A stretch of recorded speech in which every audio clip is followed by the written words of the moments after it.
श्री सद्गुरु महाराज की जय। परम संत बाबा देवी साहब जी महाराज की अमृतवाणी भक्ति विषय पर व्याख्यान, स्थान कराची। हरि सेती हरिजन बरे, समझ देख मन माही। कहे कबीर जग हरि विषय, सो हरि हरि जन माही।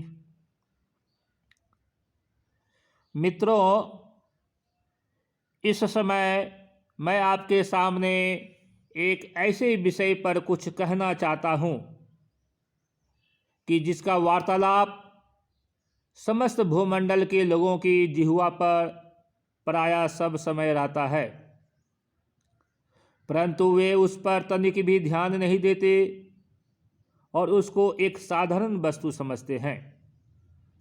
मेरी समझ में तो यह एक बहुत ही मूल्यवान वस्तु है, जिसको सब मतों के साधु पुरुष अपने अपने उद्देश्य में सफलता प्राप्त करने के लिए एक अति आवश्यक वस्तु समझते हैं और इसी को सिद्धांत सार मानकर अन्य सिद्धांतों को इसका दास और सेवक समझते हैं।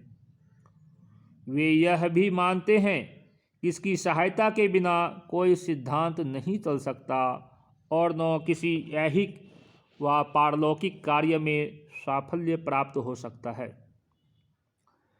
यदि हम इसको एक रहस्य का नाम दें तो निसंदेह यह इसका पात्र है, क्योंकि समस्त रहस्यों का रहस्य वह परमेश्वर है, परंतु यह भी अपने पद में उससे कम नहीं है।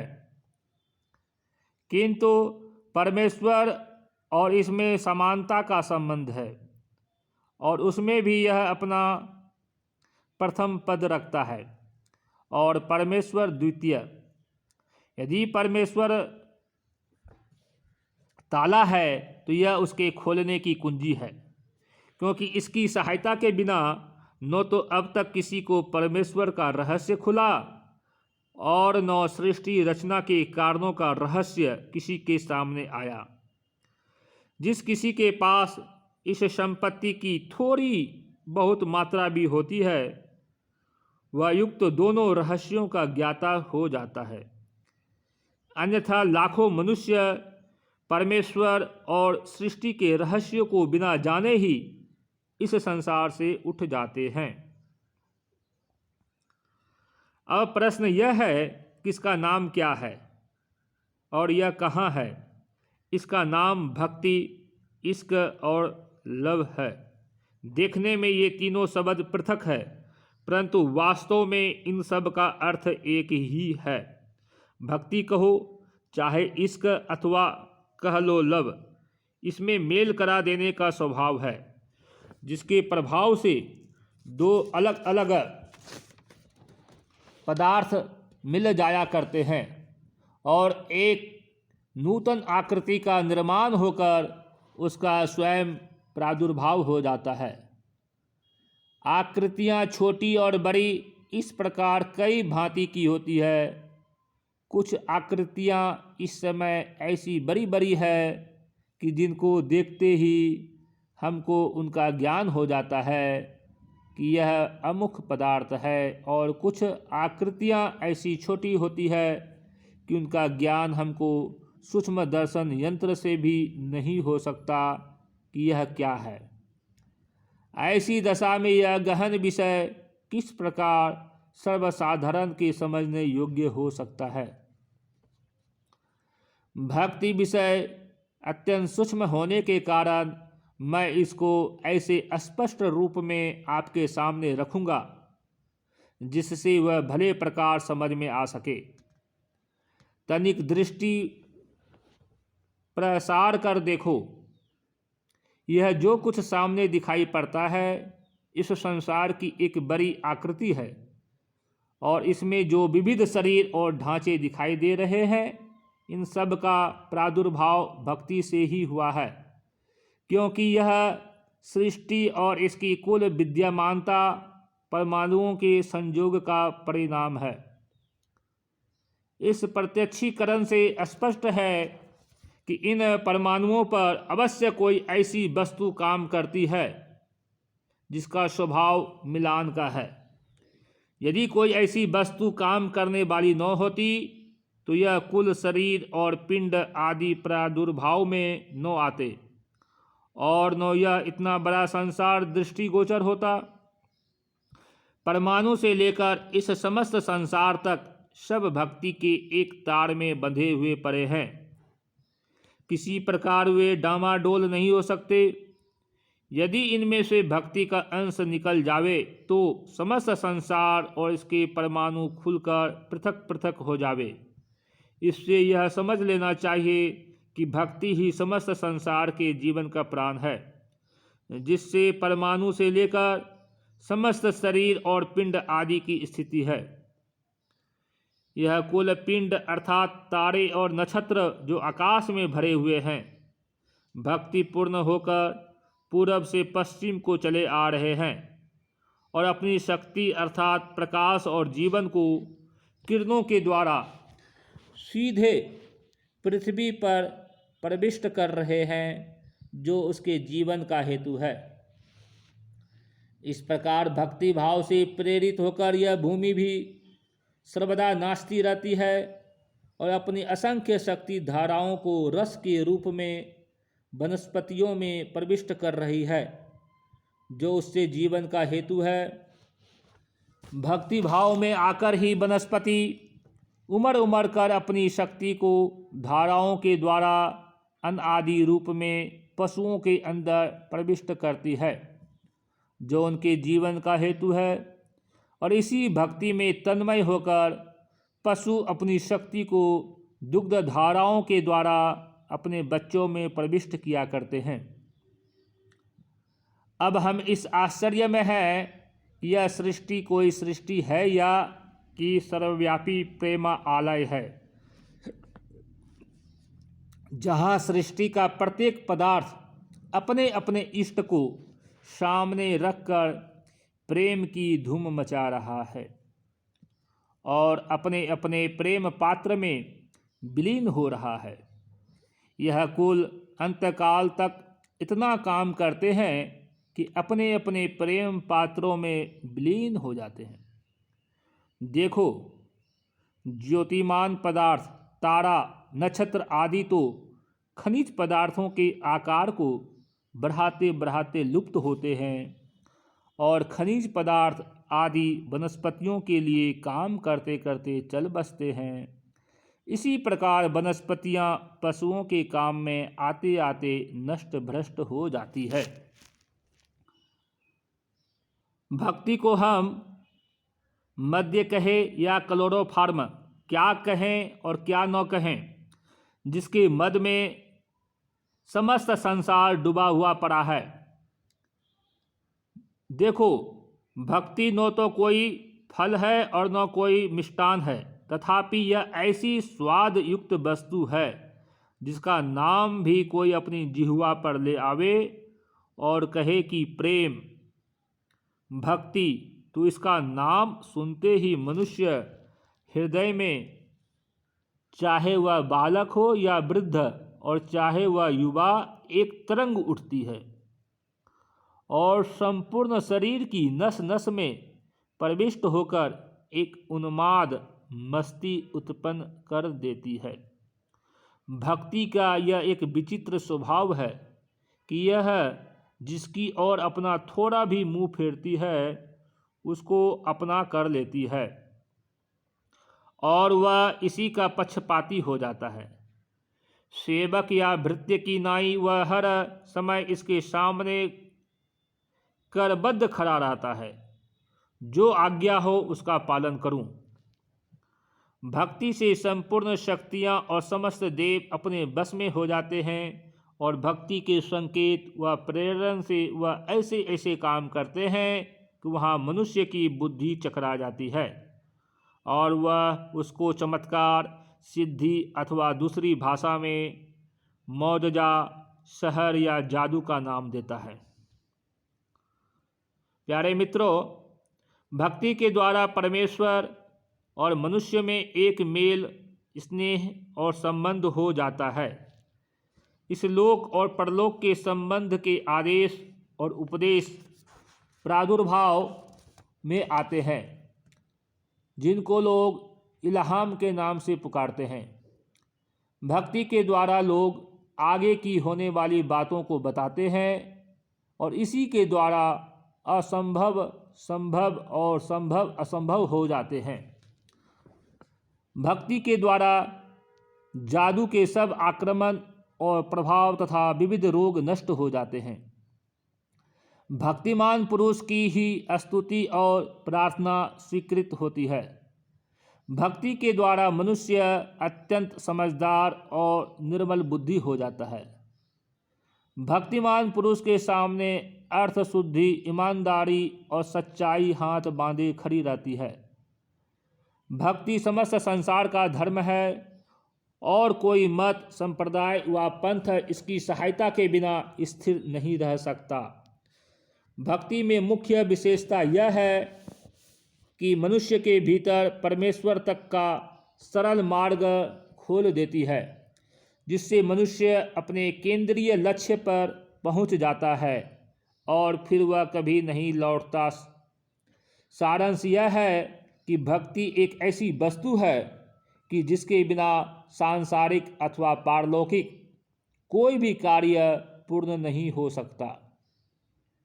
जो भक्ति रहस्य की जानकारी रखता है वही मनुष्य है, और जिसका हृदय भक्ति भावों से रिक्त है वह पशु ही नहीं किंतु उससे भी निकृष्ट है। अब प्रश्न यह है कि वह भक्ति जिसके गुणों का इतना विस्तृत वर्णन किया गया क्या पदार्थ है? यह स्वयं कोई पुरातन पदार्थ है अथवा किसी से उत्पन्न हुई है? और वह जिससे उत्पन्न हुई है वह क्या पदार्थ है? सृष्टि उत्पत्ति के प्रारंभ से अब तक 3 प्रकार के महापुरुष हो चुके हैं, जो बड़े बुद्धिमान और पवित्र आत्मा माने जाते हैं। उन्हीं की समझ के ऊपर समस्त संसार में मत, दर्शन और विज्ञान की आधारशिला रही है। उनकी सम्मति यह है कि कुछ महापुरुषों का कथन है कि भक्ति मध्य वस्तु है, उसमें प्राचीनता या नूतनता का प्रश्न ही नहीं।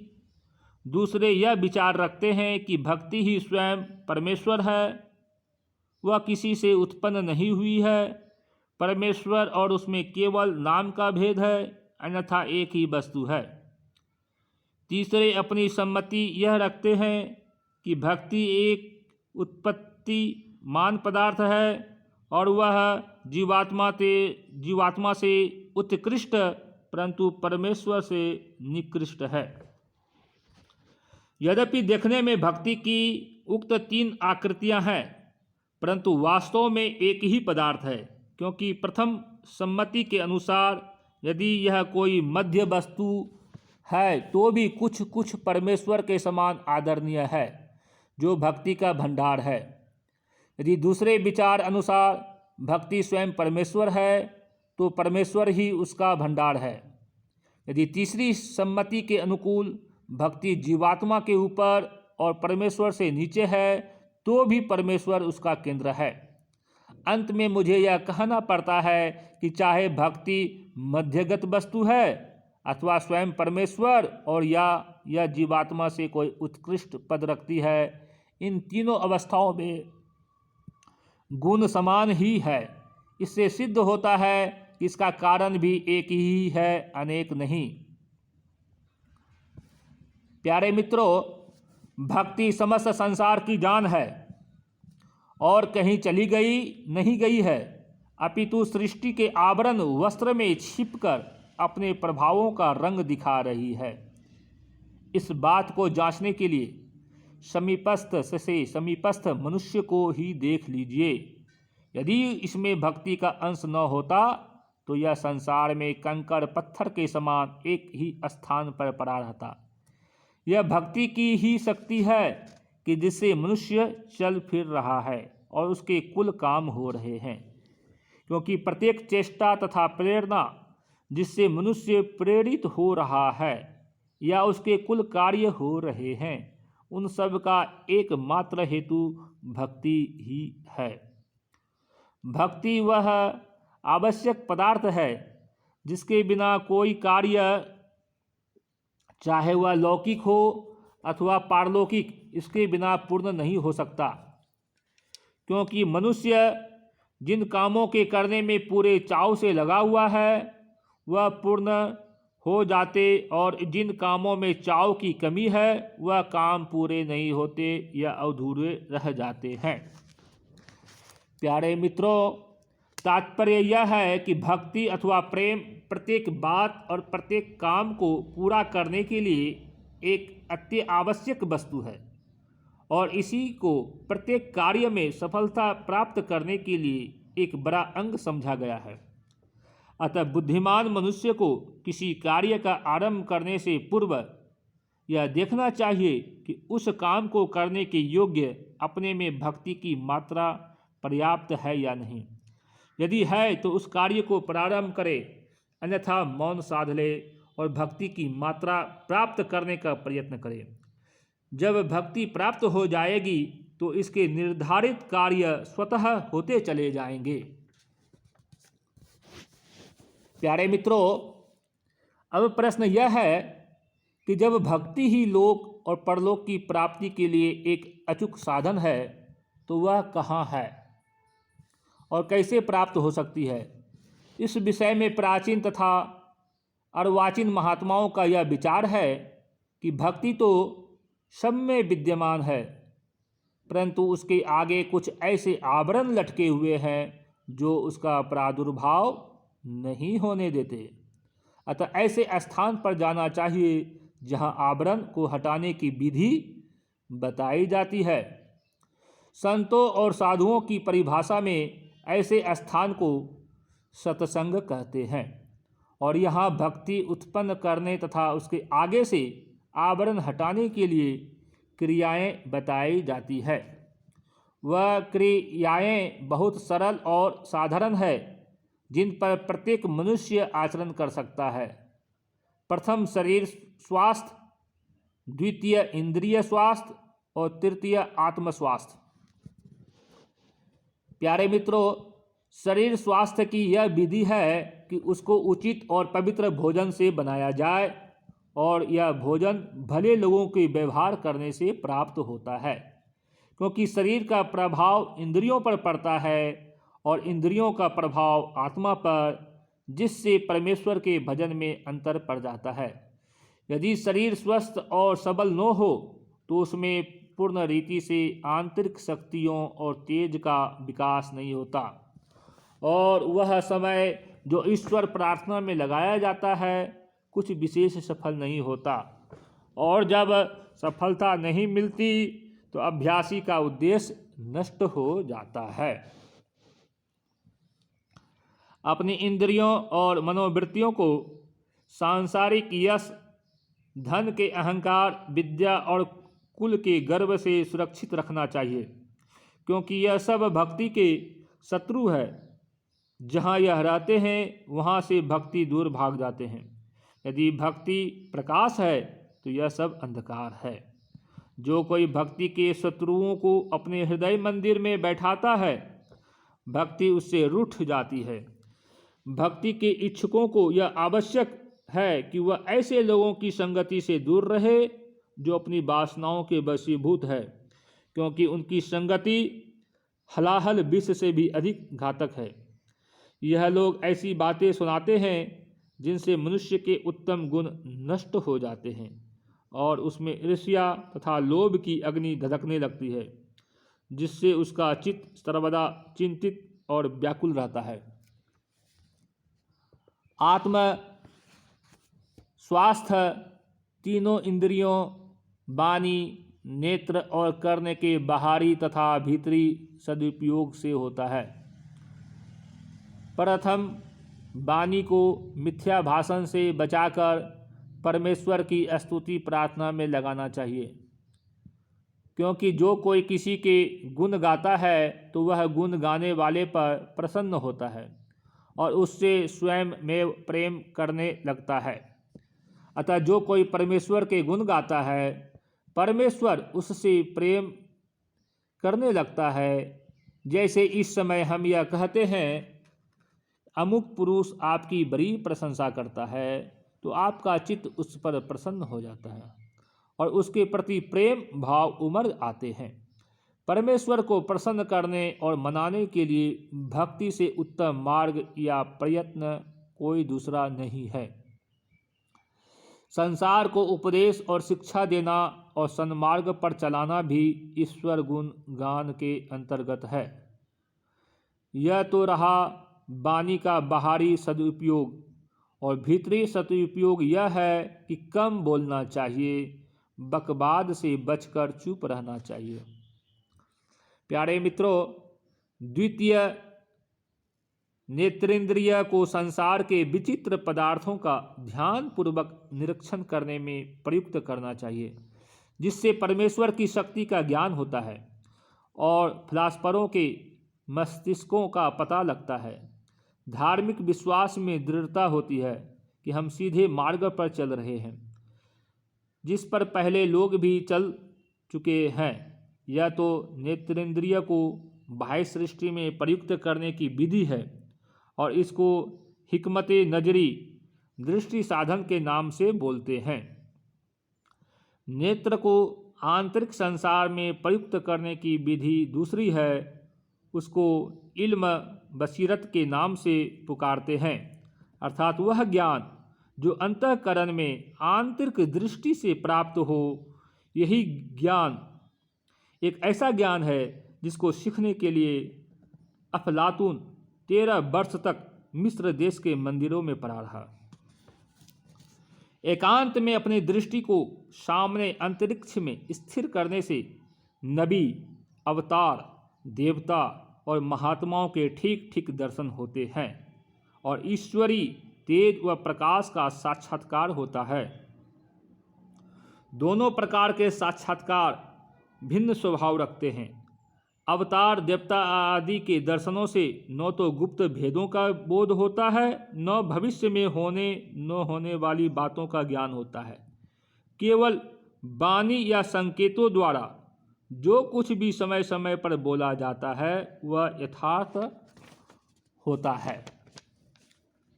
तेज और प्रकाश के दर्शन से विविध विद्याओं का जो न किसी ने कभी पढ़ी और न कभी सुनी हो प्रादुर्भाव होता है, और यही विद्या और विज्ञान के प्रकट करने का मुख्य द्वार है। दृष्टि को स्थूल पदार्थों पर स्थिर करने से बचाना चाहिए, क्योंकि उनसे पागलपन, विस्मरण, मूर्खता, छल और कपट तथा अन्य दुर्गुण तथा दुष्ट स्वभाव उत्पन्न होते हैं। प्यारे मित्रों, तृतीय, कर्ण इंद्रियों से उपदेष्टाओं, गुरुओं और व्याख्यानदाताओं के कथनों को बहुत ध्यानपूर्वक सुनना और समझना चाहिए और अपने ध्यान को उस ध्वनि पर जो गाने में प्रयुक्त होती है लगाना चाहिए। उससे भक्ति उत्पन्न होती है और आत्मा को अचूक आत्मिक भोजन प्राप्त होता है तथा उसमें एक विलक्षण आनंद प्रतीत होता है जो वर्णनातीत है। गान का प्रभाव बड़े बुद्धिमानों और विद्वानों पर, जिनके हृदय विविध विद्याओं तथा सभ्यता के अंगों से परिपूर्ण होते हैं, पड़ता है और वह प्रकट रूप में उन गान मंडलियों में मग्न हो जाते हैं तथा उनके सिर उस आनंद में झूमने लगते हैं और मुख से वाह वाह की ध्वनि निकल पड़ती है। उस समय वे ऐसे बेसुध हो जाते हैं कि उनको सभा के नियमों का भी ध्यान नहीं रहता। ईश्वर के ध्यान में मग्न रहने वाले लोग गान ध्वनि से उस दशा में पहुंच जाते हैं जिसको वज्द कहते हैं।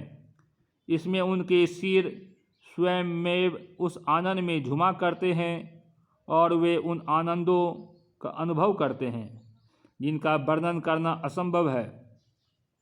पशु भी इस गान ध्वनि के प्रभाव से बच नहीं सके, वे भी इसमें मग्न होकर नाचने लगते हैं। गान का ही यह प्रभाव है कि सैनिक रणस्थल में अपने जीवन की चिंता न कर अपने प्राणों की आहुति दे देते हैं। गान का प्रभाव शरीर, इंद्रियों और आत्मा पर साक्षात पड़ता है और उससे शारीरिक, इंद्रियां संबंधी तथा आत्मिक रोग नष्ट होते हैं। यह तो प्रकट गान का प्रभाव है जो कर्ण के बाहरी उपयोग से संबंध रखता है। प्यारे मित्रों, दूसरा गान या ध्वनि आंतरिक है और उसके सुनने की विधि यह है कि अपने ध्यान को उस भीतरी शब्द पर लगाना चाहिए जो प्रत्येक मनुष्य के मस्तिष्क में हो रहा है। शब्द मानव जीवन की एक बहुत बड़ी संपत्ति है। जब तक मनुष्य के भीतर शब्द विद्यमान है तब तक वह जीवित रहता है और शब्द निकलते ही उसकी इतिश्री है। अतः मृत और जीवित में यही अंतर है कि मनुष्य जीवित है तो चलता फिरता है और बोल सकता है, और जब शब्द निकल जाता है तो न वह चलता फिरता है न कुछ बातचीत करता है। जीवन चक्र शब्द की प्रेरणा का ही फल है और उन सब पुस्तकों का यह शब्द ही केंद्र है जो इल्हामी या आसमानी कही जाती है, और इसके द्वारा प्राचीन काल में लोगों ने बड़ी बड़ी आयु प्राप्त की, जिसका आजकल के लोग विश्वास नहीं करते। मनुष्य के मस्तिष्क में प्राकृतिक भाग के अतिरिक्त 3 भाग दूसरे भी हैं: शब्द, प्रकाश और अंधकार। प्यारे मित्रों, शब्द की तरंग प्रकाश पर और प्रकाश से अंधकार पर और अंधकार से मस्तिष्क पर तथा मस्तिष्क से बारीक बारीक नसों में प्रविष्ट होकर समस्त संसार में फैल गई है। शरीर में इसका रूप जान है और मस्तिष्क आकाश में इसका रूप प्रकाश है। शून्य में उसका रूप शब्द है। यह शब्द एक अत्यंत मूल्यवान पदार्थ है और प्राचीन काल में यूनानियों, मिस्रियों, रोमियों और हिंदुओं ने शब्द के विषय में बहुतेरे पुस्तकें लिखी है। इसलिए मैं कहता हूँ कि प्रत्येक मनुष्य का कर्तव्य है कि शब्द की अनुभूत जानकारी करे कि इसका स्रोत उसमें कहाँ से प्रवाहित है। प्यारे मित्रों, मेरा भक्ति विषय कथन समाप्त हुआ। मैं फिर विनयपूर्वक निवेदन करता हूँ कि यदि कोई बात आपको असह्य हो तो क्षमा करना।